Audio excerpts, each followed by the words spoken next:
Hey everyone, good morning. It's Dave and Bo. It is February 11th, 2023, and we are going to walk through the rose garden. We've got the climbing rose, Cecile Bruner, just beginning to leaf out. In the first bed we worked on, we can definitely see the roses like Just Joey there coming into leaf. Hopefully there will be some buds pretty soon. The violas are very, very showy.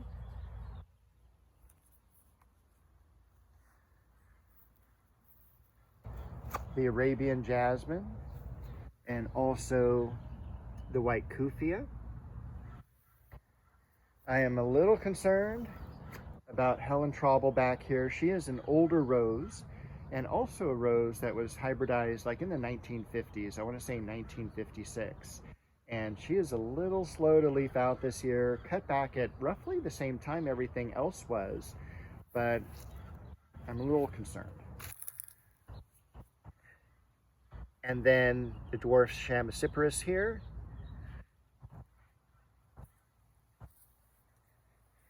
Got some irises blooming. The foxglove, I fed those this week. And I just used a product called Grow Power, which is something I used to sell all the time at Bamico Nursery in Pasadena. And it's an organic fertilizer, granular, and we used to sell it literally by the ton to all those fancy homeowners in that part of the city. And it did terrific, so that's what I use. Some bearded iris, some more viola. That is an antique shades is what they called that. No leaves on the cherry tree yet. Lynn Anderson here with this rose. The yew. Some berberis in the back. And check this out, we've got those white lion daffodils emerging both here and over here. And I can't wait to see how many blooms those have this year. This is, I think, the first year that I separated them out and transplanted. It might be the second, I don't remember. This is Chrysler Imperial, and in the back is Queen Elizabeth.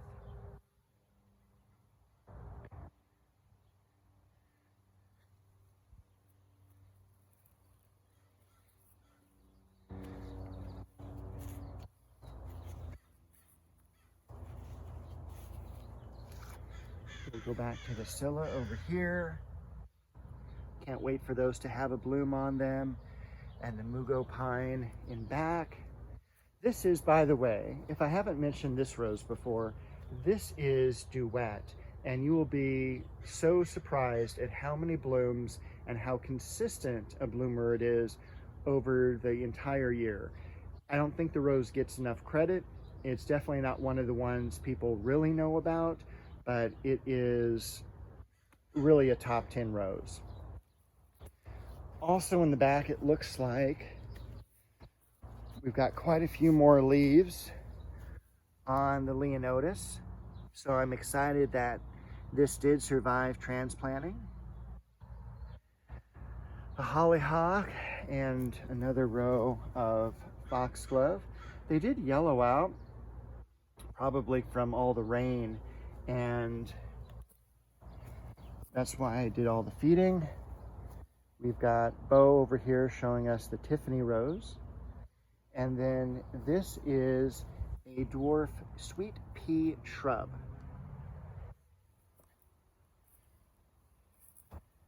The osmanthus in the back, and this is not the normal osmanthus people know about. It's like a very holly looking type of plant that's supposed to have a very similar flower to it and fragrance. The transplanted iris. Here is the crabapple, which I'm really excited about, hoping to see it in bloom. And then last week I showed you the mock orange, and it's still looking quite majestic there. Oh, the new addition to the garden, fragrant plum.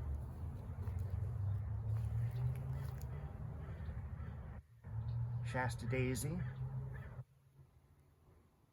Banana shrub. This is what I have to work on over the next few days. And by next few days, I probably mean a couple weeks.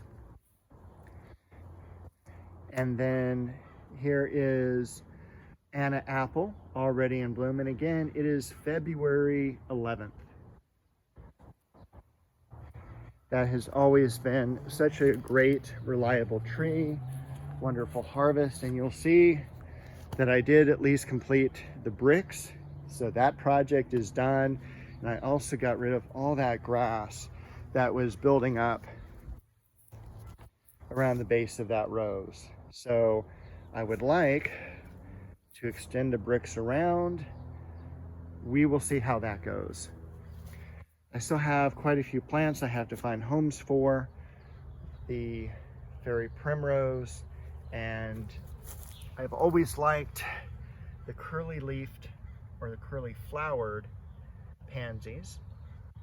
We've got Blatilla, and that needs to get into the ground. That's the white orchid looking flower. It's very similar to a very small Cattleya or even Dendrobium orchid. I don't remember any fragrance on this. I had these in years past, but it's been like 20 years ago. And then I got to find a place for that. Other Chamaecyparis. The carnation's done extremely well, as the Scaviola. And I've got one more of those grass plants to put in, and we will take another look at the name since I'm here.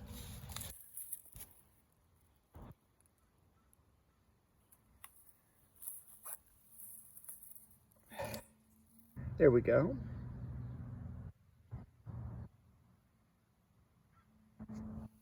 But I thought it was really cool. It is not supposed to be invasive at all, but it has that nice variegated leaf to it.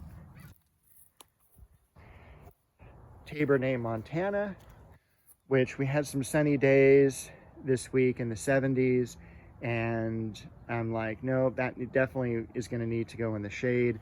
I originally was thinking about putting it down here, but I think I'm going to put it closer to the fence on the north side, and it'll be protected by the dogwood a little bit. So let's head over to the perennial border. We'll deal with that section later.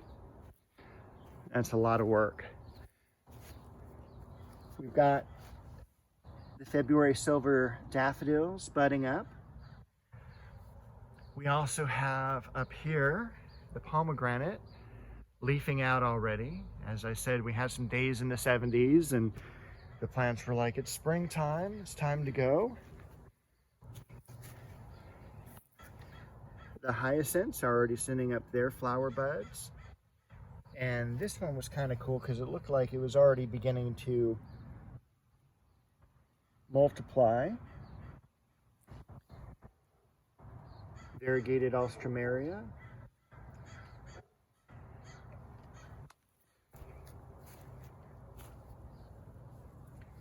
Dahlia.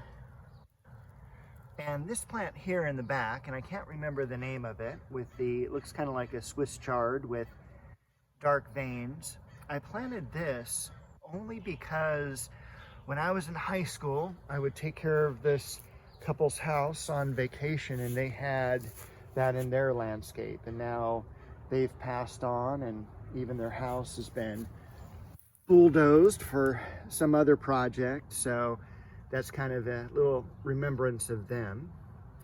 The Burgundy Glow Ajuga. And we've got some more of that February silver daffodil. We've got the Japanese maple, and this one leaves out very, very late. But look at how this variety of sword fern has just really done so well. And I didn't think it would because this is a fairly sunny area, but it didn't even burn this summer. There's another Chamaecyparis in the back, ornamental grass, daylily, and this, as I mentioned in a video a week or two ago, this is the Amaryllis belladonna. So the foliage comes up now, it dies back in May, and the flower comes up in usually August or September. It's a lot more work for weeding and such. French sorrel.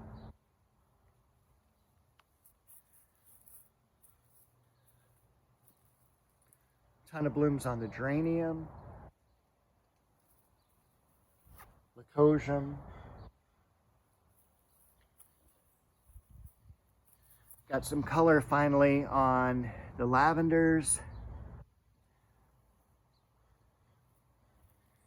But a couple fun things that have happened.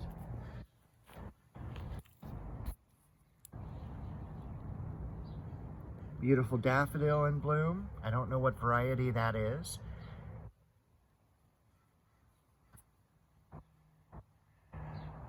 The pink breath of heaven. And again, that's not quite in full bloom yet. But check this out. And I hope you can see now why I love this tree so much.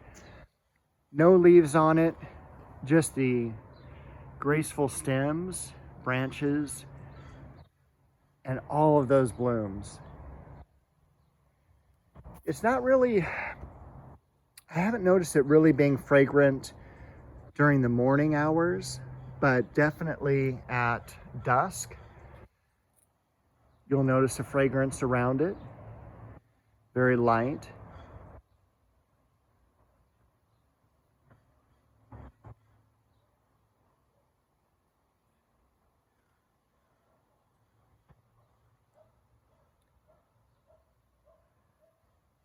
All right, and that is this week in the garden.